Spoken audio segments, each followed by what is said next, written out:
오늘 다시 다니엘 2장 가겠습니다. 다니엘 2장 오늘 41절부터 43절까지 보겠습니다.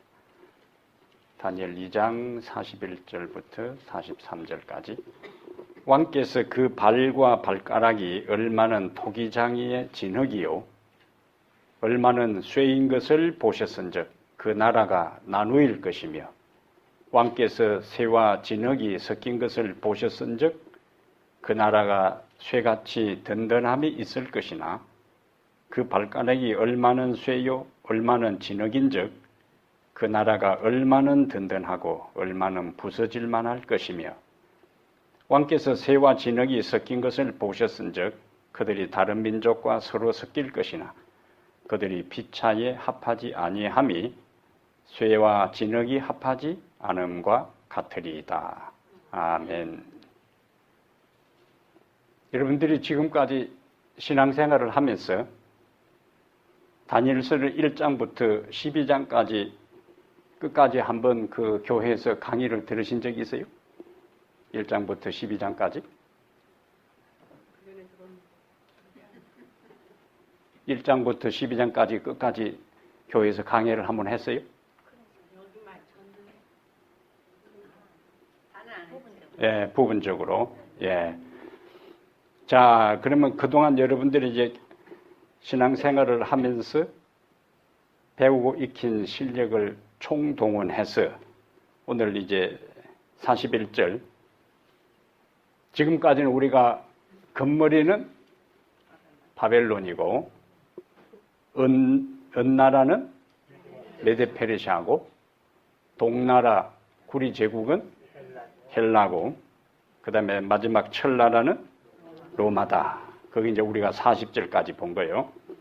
오늘 이제 41절에 열발가락 시대에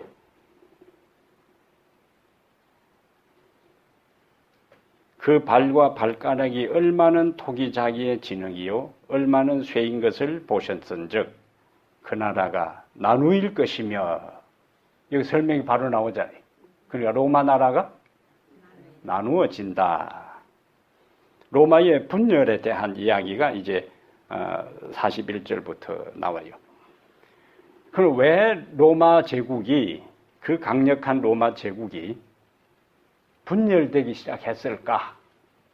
로마 제국의 분열의 첫 번째 요인은 게르만 민족이라 하는 그 민족이 이 중앙아시아하고 코카사스 지방에 거주하던 유목민들인데, 이 유목민들이 또 그 가까이에 훈족이라는 다른 민족이 세력이 강해지면서 이 유목민들을 밀고 들어온 거예요.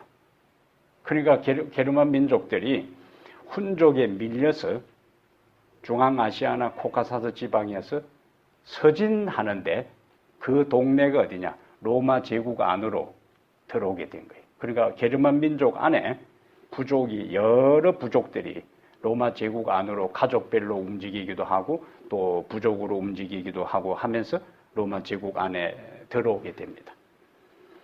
로마 제국 안에 들어와서 어느 지역을 차지하면 거기서 세력을 확장해서 그냥 로마 정부의 통제를 받지 않고 자치권을 행사하게 되면서 결국에 로마 제국이 열나라로 쪼개지게 돼요. 물론 이제 게르만 민족이 로마 제국 안으로 들어온 것이 10부족이 넘어요. 그런데 우리가 보통 열나라라고 하는 것은 여러 게르만 민족 그 부족 가운데 로마 제국 안에 들어와서 그래도 나라를 형성한 부족이 10부족이기 때문에 열나라로 갈라졌다. 그렇게 하는 거죠. 어떤 사람은 발가락이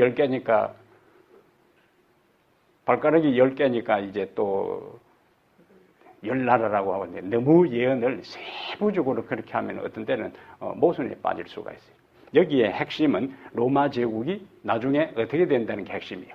많은 나라로 나누어진다. 그게 핵심이에요. 그것이 9나라가 될 수도 있고 10나라도 될 수도 있지만은 그것을 세부적으로, 그러면은 페르시아 같으면은 가슴과 팔은 은이요 했으니까 또 뭐 어떻게 해야 되는 거예요? 예. 그것도 복잡해져요. 가슴 하나, 두 나라 하나 이렇게 되기 때문에 너무 세세하게 적용하는 데는 주의가 필요하다 하는 거죠. 이렇게 로마 제국이 열나라로 이제 열나라로 분열되는데 열나라로 쪼개되기 전에 이미 동로마, 서로마로 갈라지게 돼요. 서기 395년에 두 나라로 또 갈라지게 됩니다. 그러다가 서기 476년에 서로마 제국이 멸망하게 돼요. 그러니까 게르만 민족 가운데 10부족들이 로마 제국 안으로 들어왔고 그 10부족 가운데 헤룰이라는 나라가 결국에 그 헤룰이 출신의 용병 대장이 로마 제국을 멸망시킵니다. 그래서 우리 일반 신자들 입장에서는 그 10나라가 무슨 나라 그거보다는 예언의 흐름대로 게르만 민족이 로마 제국으로 들어왔고 그 다음에 그 게르만 민족들에 의해서 그 강력한 로마 제국이 결국에 분열되고 망하게 되었다. 거기까지만 우리가 이해를 하면 되겠어요. 그리고 그 10나라가 결국에 오늘의 유럽을 이루게 되는 유럽의 앞선 국가였다 하는 것을 우리가 기본적으로 이해하면 되겠습니다. 그 다음에 42절에 그 발가락이 얼마는 쇠요 얼마는 진흙인저. 다시 또 설명이 나오지요. 그 나라가 얼마는 든든하고 얼마는 부서질만 할 것이며, 그 말은 10나라 가운데 어떤 나라는 강한 나라도 있고 또 어떤 나라는 약한 나라도 있다. 그래서 그 가운데 강한 나라로 10부족 가운데 강한 나라는 프랑크라는 나라하고 스코트, 앵글로 섹션 이 세 나라는 강한 나라에 속한 거고, 그 다음에 얼마는 진흙이 부서질 것처럼 약하다 하는 거기에는 동고트, 반달, 헤루리 이 세 나라는 약한 나라에 속한 거예요. 그럼 역사적으로 이 성경이 예언한 대로 세 나라는 강한 나라에 속하고 세 나라는 아주 약한 나라에 속했고 나머지 네 나라는 중간 정도의 세력을 형성했다 하는 것으로 우리가 이해를 하면 되겠습니다. 자, 그 다음에 43절에 왕께서 쇠와 진흙이 어떻게 됐다고요? 섞인 것을 보셨은저. 철하고 진흙하고, 철하고 진흙하고 어쨌든 섞이기는 섞였어요. 그런데 근본적으로는 철하고 진흙하고 성질이 다르기 때문에 완전히 합해질 수는 없어요. 섞이기는 섞였다 하는 이야기는 동맹관계를 형성했다는 거예요. 그러나 동맹관계를 형성해도 여차하면은 또 갈라지는 그런 양상을 여기서 강조합니다. 그러므로 여기 다니엘을 통해서 그 해석을 하나님께서 하나하나 주실 때에 밑에 섞인 것을 보셨은즉 그들이 다른 민족과 서로 섞일 것이나 그들이 피차에 합하지 아니함이 새와 진흙이 합하지 않음과 같으리라. 자, 합했다 하는 걸 뭘 의미한다고요? 동맹관계를 형성했다는 거예요. 그러나 그 동맹관계를 형성해도 그 나라가 완전히 하나로 통합되는 것은 아니다. 이것이 언제까지 계속되는가? 예수님 재림할 때까지. 우리는 이러한 변화를 동맹관계를 형성했지만은 그 동맹관계가 지속되지 않고 또 깨지고 하는 것이 반복된다는 것을 1, 2차 세계대전을 우리가 보면은 연합군과 동맹군 사이의 그 구성원들을 보면은 이 예언이 얼마나 정확한가 하는 것을 알 수 있어요. 세계 제1차 대전은 1914년부터 1918년까지인데 당시 연합군은 1914년부터 18년까지 있었던 연합군은 영국, 프랑스, 러시아, 이태리, 미국, 일본이요. 이게 주요 연합국입니다. 그리고 이제 구성원들을 보셔야 돼요. 연합국 안에 이태리하고 일본도 포함되어 있어요. 그 다음에 상대 동맹군은 독일, 오스트리아, 헝가리, 불가리, 터키 이것이 연합군하고 싸운 반대 연합 세력들입니다. 그런데 2차 대전은 1939년부터 1945년까지인데 연합군에 영국, 프랑스, 소련, 미국이고 동맹군은 독일, 이태리, 일본이요. 근데 원래 이태리하고 일본은 1차 대전 때는 연합군에 속해 있었어요. 근데 연합군에 속해 있던 이 일본하고 이태리는 2차 대전 때에 연합군을 상대로 싸우는 나라가 되었다. 이전에는 함께 싸웠던 동맹국이었고 2차 대전 때는 서로를 죽이는 적성 국가가 이제 된 것을 우리가 역사에서 보게 되는 거예요. 그래서 국제사회에는 영원한 친구도 없고 영원한 적도 없다. 오늘 잘 지내는 나라가 언제 또 반대편에서 싸울지 모르는 영원한 적도 없고 영원한 친구도 없고 그래서 여기 서로 뭐요? 섞일 것이나 동맹관계를 형성할 것이나 자국의 이익을 위해서는 그냥 돌아서는 거예요. 2차 대전이 끝나고 난 다음에 상임 이사국으로서 장개석이가 공산당에 밀려가지고 대만으로 이제 갔는데 그 조그마한 대만이 상임 이사국 5개국에 들어가 있었어요. 근데 미국이 가만히 보니까 그 조그마한 나라 있는 것보다 큰 중국하고 외교를 맺는 것이 국가 이익에 도움이 된다 해가지고 대만하고 손을 끊고 1972년에 중국하고 국교를 수립해요. 국가는 뭘 쫓아가는 거예요? 자국의 이익을 위해 쫓아가지 정의를 위하고 도덕을 쫓아가지 않습니다. 국가는 철저하게 어느 나라하고 동맹관계를 형성하는 것이 자국의 이익이 되느냐 하는 것이 항상 우선이지 이전에 친구라고 끝까지 친구 되는 거 없어요. 오늘 딱 판단해서 우리나라의 자국의 이익에 도움이 안 되겠다 하면은 그냥 팽개치고 다른 쪽하고 이제 가게 되는 게 그대로 성경이 우리에게 이야기를 해놓잖아요. 그럼 일본은 처음에 1차 대전 때는 연합국에 붙었다가 2차 대전 때는 미국하고 죽으라고 싸웠어요. 그런데 지금은 또 보세요. 지금은 완전히 철딱궁합으로 이제. 그래서 이 아베 생각, 아베가 왜 하이 하고 따라다니는가? 나는 삽살개가 되더라도 그것이 내 조국 일본의 이익을 위한다면은 내가 삽살개 노릇이라도 하겠다는 이야기요. 국가의 이익을 위해서.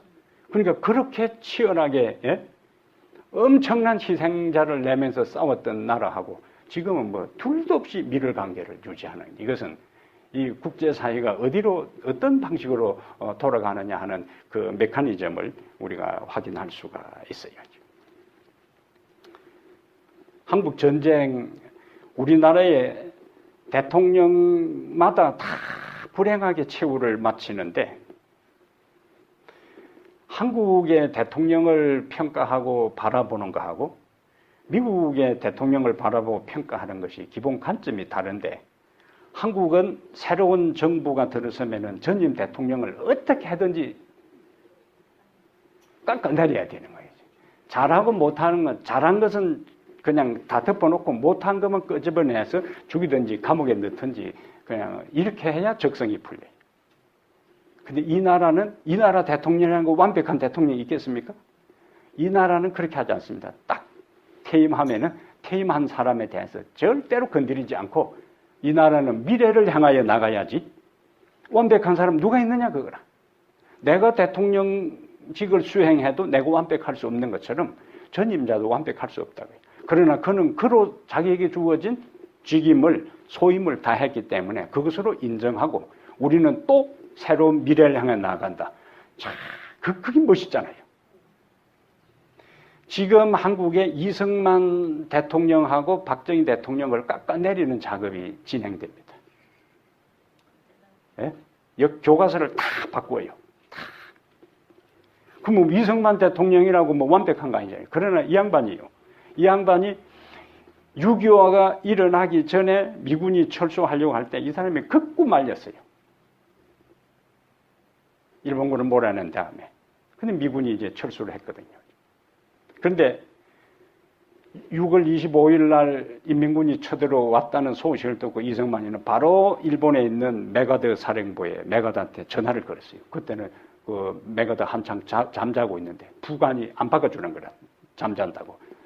그냥 노발대발하고 이제 영어로 이분이 뭐 미국에서 박사학위까지 공부를 한 사람이니까 소리 지르니까 부관이 놀래가지고 잠자는 메가드를 깨웠어요. 메가드하고는 그냥 메가드한테 호통을 친 거라. 내가 얼마나 이 미군 철수하면 안 된다고 주장하지 않았느냐. 책임지라고 그냥. 그런데 이 이승만에 관계되는 책들을 보면은요. 영국의 처칠이 달벤가라 그럽니다. 메가드가 달벤가라 그래요.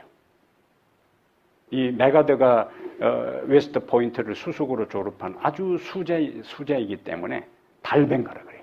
근데 처칠하고 메가드하고 둘이 붙으면 메가드가 이긴다 그래요. 그런데 그 메가드하고 이승만이 하고 하면 이승만이한테 메가드가 못 이겼다 그래요. 대화로.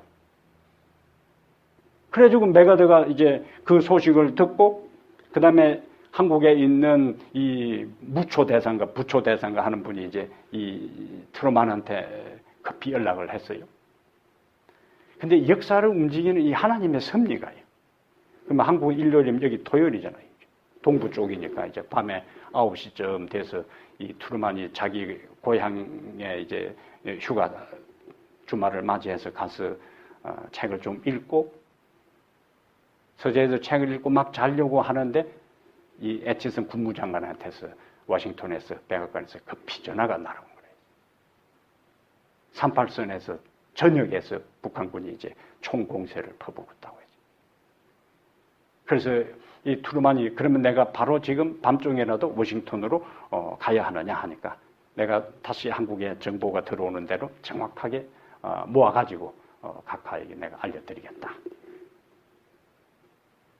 그런데 이 트루만 대통령이 하필 그날 저녁에 서재에서 읽은 책이 작은 전쟁을 막지 못하면은 큰 전쟁을 막지 못한다 하는 그런 전쟁과 역사에 대한 책들을 읽고 있었던 거예요. 그 순간에 이 트루만이 판단할 때 이미 미군이 철수하고 그 다음에 이 미국의 전략은 그 당시 20개 나라, 미국의 세계 전략 가운데 도와줘야 할 나라 20개가 있는데 그 가운데 한국은 순서적으로 12번째에 속해 있던 나라라는 거예요. 미국이 관심을 가지고 도와줘야 할 나라, 군사적으로, 경제적으로 도와줄 나라 순번이 12번째라 한국이죠. 그런데 이 트루만 대통령이 그 전화를 받고 작은 전쟁을 막지 못하면은 큰 전쟁을 막지 못한다. 큰 전쟁이라서 3차 대전을 이야기하는 거예요. 여기서 만약에 한반도가 공산화되면은 소련이 독일 쪽을 유럽을 침공하게 되면은 이거는 전 세계가 미국의 영향력을 행사할 수 없는 이 완전히 공산화된다 생각하고 어떻게든지 막아야 되겠다. 그리고는 그 다음에 이제 진행되는 것이 유엔을 통한 한국의 16개국의 군인들을 파견하는 일들이에요. 이 배후에 하나님의 섭리가 있잖아요. 하나님의 섭리가. 그러면은 미군이 이제 휴전을 하고 이제 다시 다 철수하려고 할 때에 이승만 대통령이 끝까지 우긴 것이 뭐냐면은 상호 방위 조약을 맺어야 된다. 그러면 따져보면은 어른하고 어른이 싸울 때 아이가 뭐 도와줄 게 뭐가 있겠어요?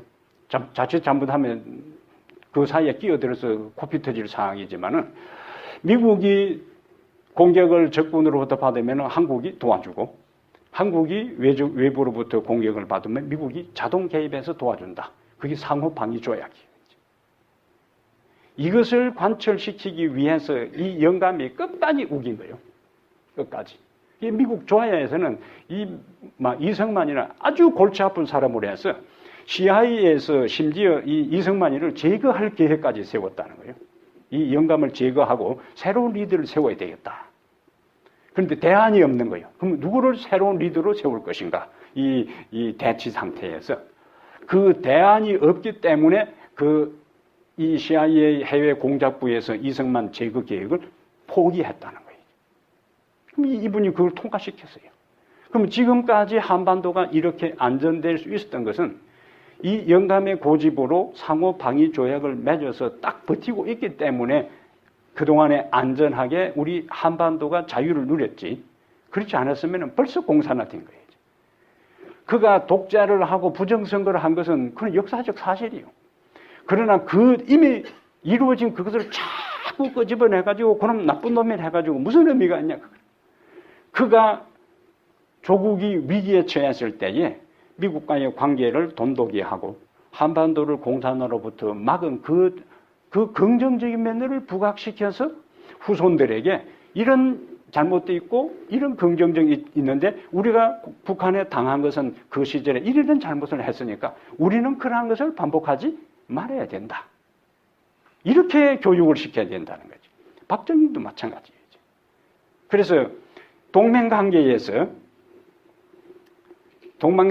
이번에 뉴스를 보니까 러시아하고 중국 비행기가 그냥 그 독도 상공을 휘젓고 지나다니는 이제 그 뉴스를 이제 봤어요. 그때 제가 딱 그 뉴스를 보면서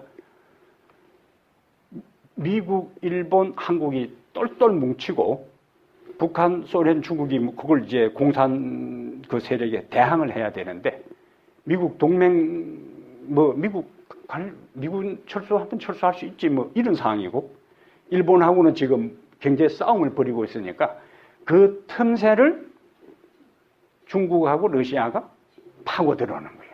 그러면 북한의 전략은 어떻게든지 미국하고 우리 사이를 틈새를 내고 그다음에 한반도에 있는 미군을 철수시키는 것이 김일성이 시대부터 지금까지 이어내려오는 북한의 한반도 통일 전략의 핵심입니다. 저는 이제 그걸 딱 들으면서 이스라엘 백성과 하나님 사이에 언약을 맺습니다. 그 언약이 십계명이라. 그러면 우리나라하고 미국하고 국력에 있어서는 비교를 할 수 없어요. 미국을 요즘 군사학자들이 뭐라 하면 천조대국이라 하는데 1년 미국의 군사비가 1000조라 그래요. 1000조. 그래서 천조대국이라 부르는 거예요. 군사 1위부터 10위까지 미국이 1위고 그다음에 중국이고 2위부터 10위까지를 다 못해도 미국의 군사력을 따라갈 나머지 9개가 다 달라붙어도 미국 한 나라를 싸워 이길 수가 없을 정도로 강력한 군사력과 경제력을 가지고 있는 나라가 미국이라는 거예요. 그럼 우리는 그 나라하고 뭐 하고 있어요? 동맹을 맺고 있어요. 저는 그걸 보면서 이스라엘 백성들이 애굽이라는 그 강력한 나라에서 이스라엘 스스로는 뭐 할 수 없어요? 독립할 수가 없어요. 자유 벗어날 수가 없는 겁니다. 이때에 강력한 능력을 가진 하나님이 그들에게 뭐 한 거예요? 개입했어요. 개입해서 그들을 구원해 놓고 뭐라고 이야기해요? 내가 너희를 구원해 넣었으니까 너하고 나하고 뭐 하자는 거예요? 동맹을 맺자는 이야기예요. 그것이 십계명입니다. 쉽게 이해하면 그거예요. 그 원리가. 그래서 옛날에 조약을 맺을 때에 이 고고학용어로 종주국이 있고 봉신국이 있어요. 종주국은 강한 나라, 강대국이고 봉신국은 약소국이에요. 그러면 보통 건동 지역에서 강대국하고 약소국이 동맹을 맺습니다. 그래서 형님 노릇 해달라는 거라. 우리가 혹시 어려움 당하면 형님이 와서 내 좀 도와주시오. 그러면 십계명의 구성이 고대 건동 지역의 종주국하고 봉신국 사이에 조약을 맺을 때에 딱 그 패턴대로 하나님과 이스라엘 사이에 조약을 맺었어요. 그러면 그 조약의 서론에 항상 뭘 이야기하냐면은 종주국하고 봉신국하고 조약을 딱 맺으면은 그 조약의 앞부분, 서론 부분에 이 강한 나라가 약한 나라를 도와준 역사적 그 기록을 앞에다가 남기는 거라. 너희들이 어느 나라에 침략받을 때 우리가 도와줬고, 너희들이 양식이 없을 때 우리가 또 그 양식도 도와주었고, 이런 걸 앞에다가 다 해놓네요. 그러니까 너는 뭐라고요? 항상 나를 형님 대접 하라. 이것이 이제 이 고대의 그 조약의 패턴입니다. 그러면 십계명도 십계명 구조도 똑같아요. 나는 너를 애굽 땅 종되었던 집에서 인도하여 낸 너의 하나님 여호와로다. 이것이 이스라엘과 하나님 사이에 동맹 관계를 맺을 때에 하나님이 그들에게 제시한 내용이에요. 너희들이 뭐예요? 힘이 없어서 꼼짝도 못하고 애굽에서 400년 동안 고생할 때 내가 너희들을 뭐 했으니까? 구원해냈다고요. 그러니까 너하고 하나님이 이스라엘하고 동맹 관계를 맺어봐야 그 별 도움 될 것도 없어요. 이거는 하나님 편에서의 전적인 그걸, 그래서 그걸 은혜를 하는 거라. 은혜를 하는 거죠.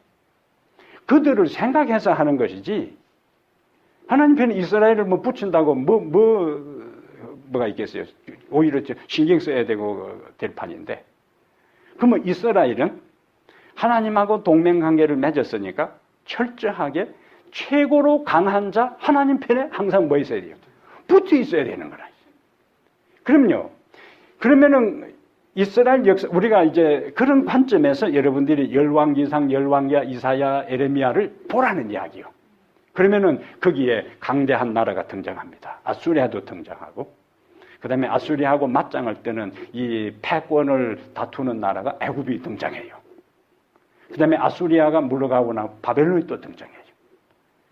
그러면은 주변에 아수리아가 등장하고 바벨론이 등장하고 어떤 강대국이 등장하더라도 항상 이스라엘은 어디에 붙어 있어야 되는가? 제일 강한 자 동맹국인 하나님 편에 붙어 있어야 되는 거죠. 그런데 이들이 사단은 그들의 틈새를 자꾸 만들면서 보이지 않는 하나님보다 보이는 강대국에 자꾸 얼쩡거리는 거예요. 이것이 이스라엘 역사의 고난의 시작입니다. 동맹 관계를 수립한 그 하나님 편에만 딱 서 있으면은 그분이 다 보호해주고 지키고 모든 걸 제공한다고 약속을 했음에도 불구하고 눈에 가시적인 아수리에 달라붙었다가 애굽에 붙었다가 바벨론에 붙었다가 그래서 결국에 망하게 되는 거예요. 그래서 최근에 한국의 상황들을 바라보면서 이 성경의 역사하고 다 이렇게 연결되는 걸 볼 때요. 미국하고 연결된 이 동맹 관계를 완전히 뒷전으로 내놓고 러시아나 중국은요. 공산주의요. 하나님의 존재를 인정하지도 않는 사람들이에요. 공산화 돼버리면 1차 숙청 대상이 종교인입니다. 캄보디아가 공산화되면 캄보디아 인구가 그 당시 한 800만 됐다고 하는데 캄보디아가 공산화되면서 지식인들요. 안경 쓴 사람. 그 다음에 손 하얀 사람. 군살이 없는 사람. 그 다음에 그때 그 사람들이 지식인에서 대학 문턱이라도 간 사람은 지식인에 해당되는 거예요. 그래서 안경 쓴 사람, 손 군살이 하나도 없는 사람, 지식인들, 그 다음에 종교인들 250만을 죽였습니다.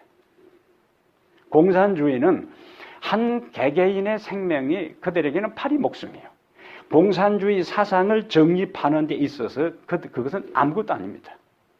북한의 적화 통일 전략도 똑같아요. 북한의 적화 통일 전략이 남한에 만약이 적화된다 할 때 이제 1000만 명은 해외로 이민 가고 1000만 명은 대항해서 싸우면은 제거하고 나머지 2000명만 정도를 데리고 북한에 하고 연합해서 조선민주주의 인민공화국을 만든다. 이것이 북한의 김일성부터 지금까지 조금도 변하지 않는 적화 통일 전략입니다. 그대로 지금 그 전략대로 하나하나 해오고 있는 거예요. 그 전략대로 어김없이 그대로. 그러면은 우리가 그와 같은 시절에 박근혜 대통령이 되자마자 미국을 전통적으로 찾는데 대통령이 되자마자 중국의 전성기념, 중국의 그 천안문 광장에 그거 가서 러시아 대통령하고 중국 수상 그 사이에 떡 서가지고 있는 거예요. 그것이 틈새가 벌어지게 된 시초입니다. 그러면 성경의 역사는 이미 한 시대적 상황에서 어떻게 해야 한 개인과 국가가 생존할 수 있는가의 원리가 이미 성경에 나와 있는 거예요. 이게 성경의 놀라운 가르침이라는 거죠. 그러므로 우리는 이 역사적 이 한반도에 돌아가는 이 상황이 구한말 시대에 청나라하고 일본하고 중국 사이에서 텀바구니에다 줄 잘못 서가지고 이 구한말 시대에 망하게 되는 그 양상이 지금 유사하게 돌아갈 때 신앙적으로 우리가 할 것은 우리는 언제나 하나님하고 우리는 언약 관계라는 것을 쉽게 무슨 관계로? 동맹 관계로 생각하고 가장 강한 자 하나님 편에 언제나 서 있는 그것이 우리의 생존의 유일한 비결이라는 걸 기억할 필요가 있어요. 그럼 사단이 하는 것은 그 동맹 관계를 자꾸 약화시키는 거예요. 이스라엘 민족의 비극이 거기에서 시작된 거예요. 아수리아에. 우리가 이제 열왕기 상하나 역대 상하를 통독할 때 나타나는 장면은 아수리아가 오면은 왕들이 하나님을 찾는 대신에 왕궁이나 성전에 있는 금은 보화 다 모아가지고 뭐요? 갖다 바치잖아요. 그럼 그거 챙기고 조금 떨어졌다 싶으면 또 공격에 들어가는 거예요. 그래서 나중에 망해요. 그 사단이 우리에게 우리와 동맹을 맺은 절대자, 절대권자인 하나님에게 우리가 틈새를 보이지 않고 딱 밀착되어 있을 때 한반도가 미국하고 동맹 관계가 약화되니까 그 틈새를 바로 중국하고 러시아가 치고 들어오는 것처럼 우리와 하나님 사이에 동맹 관계가 약화될 때 사단은 틈을 타고 들어오기 때문에 사단이 마귀로 틈을 타지 못하게 하라 그렇게 하는 거예요. 마귀는 당당히 들어오는 게 아니라 꼭 어디로 들어와요? 틈을 들어오기 때문에 마귀로 틈을 타지 못하게 하니까 하나님과 우리 사이에 절대적 동맹 관계에 있어서 틈새가 생기지 않도록 하는 것이 필요한 것입니다. 그지 외에는 여기 이미 성경에 예언된 대로 아무리 함께 있는 것처럼 보여도 뭐요? 합하지 않는다 하는 것처럼 사람과의 관계에 있어서 그것은 사람은 감정적으로 수틀리면은 뒤도 돌아보지 않고 떠나버려요. 이게 사람이요, 사람. 이미 한 국가와 국가 사이의 동맹 관계도 함께 합할 것이나 섞일 것이나 합하지 않는다 하는 것처럼 인간과 인간 사이에 그것을 무언가 의지하고 했다가는 언제 뒤통수 맞을지 모르는 겁니다. 이게 역사예요, 역사. 그래서 우리가 성경의 역사를, 어떤 나라의 역사를 배우고 성경의 역사를 배우는 것은 그 역사적 하나의 사실, 그것은 별 의미가 없어요. 그 역사적 사실 속에서 진실을 찾아내는데, 이러한 역사 속에 하나님이 이렇게 섭리하셨고, 그 역사 속에서 이렇게 처신했을 때에 개인도 망하고 국가도 망했구나. 그렇다면 오늘 나는 그 절대자 하나님과의 관계를 어떻게 해야 할 것인가에 대한 과거의 역사를 통해서 오늘을 살아가야 할 교훈을 찾아내는 것. 그것이 필요하다는 거지요. 다니엘서 2장을 배울 때도 그냥 전통적으로 로마가 열나라를 가지고 동고도 서고도 헤르날 반달 그 열나라에 대한 걸 아는 게 문제가 아니고 그러한 역사적 사실 앞에서 동맹 관계를 형성한다 할지라도 어제의 적이 친구가 되고 오늘의 친구가 내일의 적이 되는 그 이태리하고 일본의 1, 2차 세계대전의 이 상황이 반복되는 상황처럼 인간관계도 유사하게 반복될 것이지만은 하나님과 우리 사이의 관계가 확실하다면은 우리의 삶에 대한 모든 것들은 그분이 우리를 든든하게 보호하고 확실하게 지키신다는 약속을 우리가 확인할 수가 있습니다. 43절에 보면은 왕께서 새와 진흙이 섞인 것을 보셨은즉 그들이 다른 민족과 서로 섞일 것이나 그들이 피차에 합하지 아니함이 새와 진흙이 합하지 않음과 같으리다. 그 다음에 다른 민족과 서로 섞일 것이나 이것은 광범위한 국제 결혼에 대한 이야기들이 1914년 세계 1차 대전이 일어나기 전에 유럽의 그 상황들을 보면은 몇 나라 외에는 거의 다 왕실 사이에 결혼 관계로 이루어졌던 거예요. 그런데도 그러한 왕실의 결혼 관계, 얽히고 설킨 사돈 국가들끼리 치열한 전쟁이 벌어진 거예요. 그러니까 인간적인 어떤 그 결혼 관계를 통해서 무언가 서로 사이좋게 지내려고 하는 그것 인간적인 시도가 성경의 예언처럼 유럽 전체를 하나로 묶는 그것은 불가능했다 하는 것을 우리가 역사적 사실을 통해서 다시 확인할 수가 있어요. 피차에 합하지 아니함이 43절에 새와 진흙이 합하지 않음과 같으리이다. 근데 이미 하나님께서 이거는 성경을 통해서 예언해 놓은 거예요. 예언해 놓는데 얼마나 그런가? 여기 45절 마지막에 하나님이 장래를 왕께 하신 것이라 이 꿈은 참되고 이 해석은 확실하니이다. 두 번이나 강조했어요. 이 꿈은 참되고 이 해석은 확실합니다. 그런데 로마가 열 제국으로 분열된 이후에 여러 제국의 왕들이 하나님께서는 이미 다니엘을 통해서 어떻게 하지 못한다. 하나로 합하지 못한다고 선언했음에도 불구하고 이 하나님의 분명히 선언된 약속들을, 이 말씀들을 뒤엎고 깨기 위해서 하나로 합하려고 하는 시도가 여러 번 있었어요. 그런데 가장 최근에 이제 일어난 것이 EU, 유럽연합입니다. 근데 유럽연합의 시초적인 시도를, 나폴레옹이 18세기에 한 국가, 한 정부, 한 화폐, 이러한 슬로건으로 유럽을 하나로 통일하려고 이제 시도를 했어요. 근데 이 나폴레옹에 고분고분하지 않은 나라가 영국하고 당시에 러시아였습니다.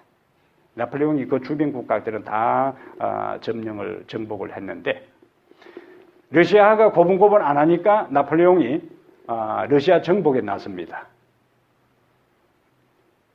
근데 겨울에 모스크바 가까이까지 진격했는데 추운 겨울, 모스크바 그 겨울을 미처 대비하지 못했던 거예요. 그리고 이 러시아군은 그 퇴각하면서 주변의 모든 집들을 다 불태워버리고 살만한 데를 다 없애버린 거예요. 그 동토에 노출되어서 이 나폴레옹이 참패를 당합니다. 그리고는 이제 생존자와 더불어 퇴각을 해서 다시 전열을 가다듬고 라이프니치라는 곳에서 다시 전투를 벌이는데 거기서 또 패하게 돼요. 그래서 왕의 자리에서 폐위되고 엘바섬이라 하는 이탈리아 남부에 있는 그 엘바섬이라는 곳에 유배를 당합니다. 그곳에서 한 9개월 있는 동안에 재기를 노려요. 탈출해요. 영국군이 지키고 있었는데 매수해가지고 그 한 9개월 그곳에 있다가 탈출해서 다시 병사들을 모아서 파리로 입성합니다. 그리고는 그렇게 할 때에 주변의 모든 나라들이 또 긴장을 한 거예요. 이 사람이 그 섬에 유배당해서 한숨 돌렸다고 했는데 그 섬을 탈출해서 다시 군사를 모으고 재기를 기약하고 왕위를 다시 차지하게 될 때에 주변의 여러 나라에서 연합해서 그 중심에 영국이 있습니다. 연합해서 나폴레옹하고 이제 싸움 벌이는데 그것이 유명한 워털루 전투요. 워털루 전투에서 나폴레옹이 거기서 참패를 당하고 엘바섬을 탈출해서 다시 파리에 입성하고 군사를 모으고 그 다음에 워털루 전쟁까지 한 100일 정도 왕노릇 하다가 100일 천하로 끝나고 그리고는 이제 저 남대서양 아프리카에 있는 그 헬레나 섬으로 유배당해서 그곳에 있으면서 최후를 마칩니다. 그러면 나폴레옹이 유럽을 정복해 들어갈 때는 나폴레옹 스스로도 어떻게 생각했을까요? 이제는 유럽은 하나다. 나폴레옹뿐만 아니라 다른 사람들 다 더 이상 나폴레옹을 대적할 나라가 없었으니까 그러나 러시아하고 참패를 당하고 라이프니츠 전투, 워털루 전투에서 패하면서 결국에 그는 유배대에서 그의 최후를 마치게 돼요. 그 다음에 2차 대전에 등장하는 히틀러입니다. 히틀러가 1939년 9월 달에 가장 가까이 있는 폴란드를 전격적으로 침공하는데 신속하게 그냥 짧은 시간에 유럽을 완전히 초토화시켜버려요. 프랑스도 손들고 영국 런던이 계속적으로 이제 이 독일군의 공군 폭격을 이제 당하면서 유럽 전역이 이제 이 이탈리아하고 독일군에 의해서 짓밟히는 그 시점인데 히틀러가 정권을 잡은 다음에 바티칸하고 관계를 어떻게 바티칸의 이 정신적 후원을 받을까? 독일도 마찬가지고 이탈리아도 마찬가지고 거기에는 정당, 공산당, 정당은 있어요. 근데 바티칸이 생각할 때에 이탈리아의 공산당 세력이 커지고 독일에도 공산당 그 당이 있는데 무신론을 주장하고 압제하는 공산당 당수가 리더가 되는 것보다 그래도 최소한 히틀러가 되는 것이 낫지 않겠느냐. 묵인했어요. 묵인했습니다. 이 히틀러가 리더로 부상하고 전쟁을 준비하고 하는 그 모든 것들을. 그래서 초반에 완전히 유럽을 장악하는 상황이었지만은 미국이 초기에는 전쟁에 개입하지 않았습니다. 영국에 이 엄청난 물자만 제공했어요. 엄청난 물자만 제공했어요. 그러다가 미국이 개입하고 하면서 전쟁의 판도가 달라지게 돼요. 그래서 두 나라가 하나로 연합될 것처럼 보이지만은 안 된다. 그래서요, 1940년 2월 달에 미국에 있는 맥스웰이라는 목사님이 사인즈 오브 타임즈 시조사 편집국장을 했는데 독일이 유럽을 전격 진격 작전으로 해서 거의 다 점령하고 있을 그 시절에 시조 표지로 1940년 시조 표지로 다니엘 2장 금신상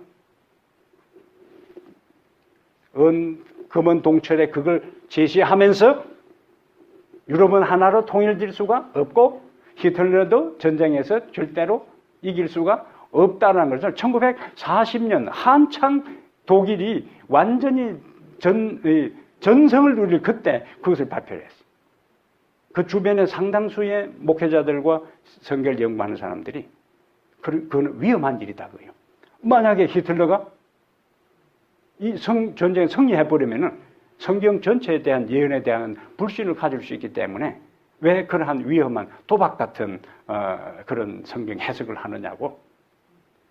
그런데 이 목사님은 세계 1차 대전이 일어날 때 영국에 살았는데 16살 때에 그 당시에도 1차 대전을 주도한 나라도 독일이었어요.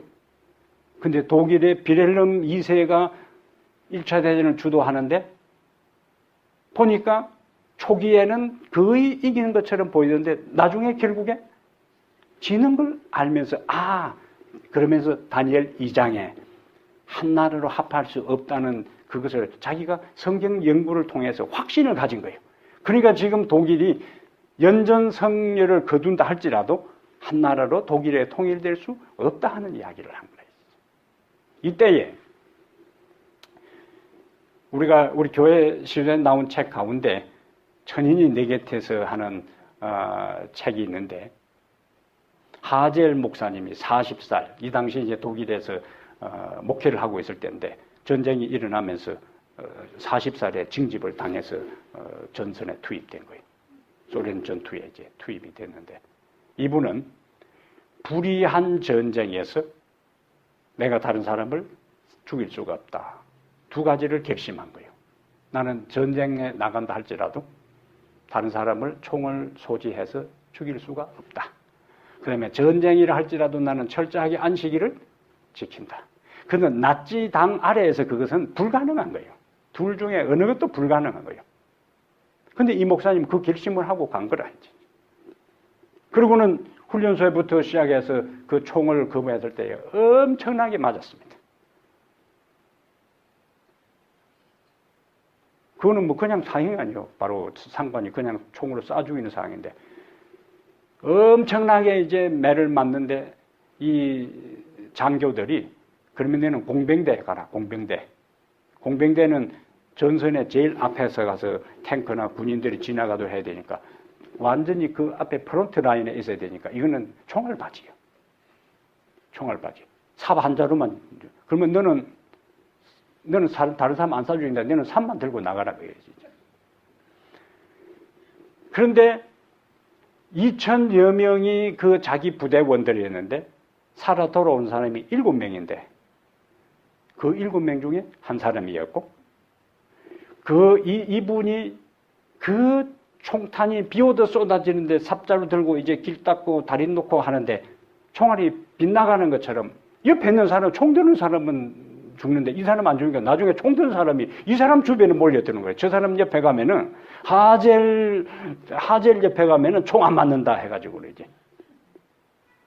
그러다가 1943년쯤 될 때 그 자기 공병 사령관이 자기 숙소로 불러요. 이 하젤 목사님을. 목사라는 걸 알고 자네는 이 전쟁이 어떻게 될 것으로 생각하는가? 그럼 그걸 이긴다고 하면은 좋아하겠지만은 이미 목사님이가 다니엘 2장대로 하면은 이 전쟁은 독일이 이길 수가 없다는 거예요. 그런데 또 진다고 해버리면은 사령관이 어떤 생각을 갖고 있는지 모르기 때문에 하나님께 기도를 드린 거예요. 하나님 어떻게 대답해야 합니까? 그러니까 하나님께서 아이디어를 주시는 것이 사령관 장군님의 공적 질문인가 사적 질문인가? 공적 질문이면 제가 대답할 수가 없다. 그럼 내가 개인적인 견해로서 질문하는 거니까 그러면 나도 제 개인적인 견해를 말씀드리겠습니다. 그리고는 다니엘 2장을 가지고 설명을 한 거예요. 바벨론부터 시작해서 이렇게 해서 역사적으로 여러 번 한 나라로 통일하려고 하는 시도가 있었지만 번번이 다 그것은 실패했기 때문에 이번 전쟁도 실패할 수밖에 없다. 이 사령관이 절대 비밀이다. 그리고 그 다음날 또 불렀어요. 가보니까 전쟁에 징집되기 전에 대학에서 역사와 철학을 가르친 교수가 2명이 와 있어. 그들도 이제 전쟁에 징집되어 온 거예요. 그리고는 다시 사령관에게 설명한 것을 다시 설명하라는 거다. 이제 역사를 전공하고 철학을 전공한 이 사람 앞에. 그리고는 바빌론에 대해 이야기하고 605년, 530년, 530년, 331년, 331년부터 161년 이렇게 망했다 할 때 그걸 이 사령관은 역사 교수 출신에게 확인하는 거예요. 맞느냐? 다 맞다 그거예요. 그러면 어떻게 해야 되느냐 그거야. 그럼 전쟁에서 어차피 우리가 지금 소련 그 전선에 투입돼서 싸우고 있는데 곧 우리가 진다면 어떻게 해야 되느냐? 휘발유를 전력해야 된다. 퇴각할 때. 그래서 그 부대에서는 철저하게 휘발유를 세이브한 거예요. 근데 아니나 전선의 양상이 뒤바뀌어서 퇴각하려 할 때 다른 부대에는 휘발유를 제대로 비춰가지고 원래는 이제 소련 쪽으로 진출하면 거기 엄청난 석유 매장지가 있으니까 그곳에서 석유를 채워서 보충할 것으로 생각하고 밀고 들어갔는데 그 가기 전에 퇴각해야 될 상황에 수많은 부대에서 뭐 퇴각할 장비를 가동할 수 없어가지고 다 이 소련군의 밥이 되었는데 이 부대는 퇴각을 할 수가 있다는 거죠. 그러면 이분이 이 하젤 목사님이 그 한창 독일군이 성전 가도를 달릴 그 때에 그가 목숨을 내놓고 자신의 의견을 말할 수 있었던 것은 이것은 뭐예요? 이 꿈은 참되고 이 해석은 확실합니다라는 하나님의 말씀을 그는 그 눈앞의 상황은 독일군이 연성을 거둔다 할지라도 이 하나님의 말씀에 의하면 하나로 합해질 수 없다 하는 것에 대한 철저한 확신과 믿음이 있었다는 거예요. 지금은 EU 연합에서 영국이 지금 탈퇴하려고 지금 하잖아요. 브렉시트를 해가지고. 유럽이 하나로 연합돼서 다 그냥 다 패스하는 그런 상황에 하나의 이제 통치 리더가 되고 하나로 만들어가는 상황에 언제 이것이 어떨지 몰라요. 그래서 성경적 예언대로라면 절대로 유럽은 하나로 될 수가 없다는 거예요. 눈앞의 상황은 되는 것처럼 보여도 우리는 현상에 의해서 끌려가는 사람이 아니라 현상은 하나님의 말씀과는 정반대로 진행되더라도 여전히 우리의 믿음은 하나님의 말씀에 두어야 된다는 거예요. 이러한 신앙적 확신을 가져야만이 앞으로 우리가 예언을 배우는 목적이 거기에 있는 거예요. 이러한 예언적 안목을 갖지 아니할 때에는 눈앞의 상황이 급박하게 돌아가게 되면은 완전히 당황하게 되는 겁니다. 어떻게 해야 될지 우왕좌왕하고 갈팡질팡하고 허둥지둥. 그러나 하나님의 말씀의 예언적인 안목을 가지고 준비된 사람은 시대적 상황이 되할 때 이것은 예언적인 흐름에 어느 시점에 와 있기 때문에 이러한 상황에서는 우리가 어떻게 내가 하나님 앞에 처신해야 될지에 대한 것들을 하나님께서 그 상황에 지혜를 주시는 겁니다. 미래에 대한 모든 것들을 지금 우리는 준비할 수 없어요. 제가 한국에 있을 때 어떤 사람은 봄에 시골 교회에 제가 방문을 갔는데 생소를 씹고 있는 거야. 소나미 파루를 씹고 있어요. 껌 씹는 것처럼. 야곱의 환란을 대비한다는 거예요. 연습한다는 거예요. 소나무 이파리 떼다가 씹어가지고 야곱의 환란은 소나무 이파리 떼다가 씹어가지고 그렇게 대비하는 게 아닌 거예요. 우리가 닥칠 앞으로의 상황은 상상할 수도 없는 전혀 예상치도 못한 상황이 긴박하게 돌아가기 때문에 지금 그것을 생각하고 대비하는 것은 불가능한 일입니다.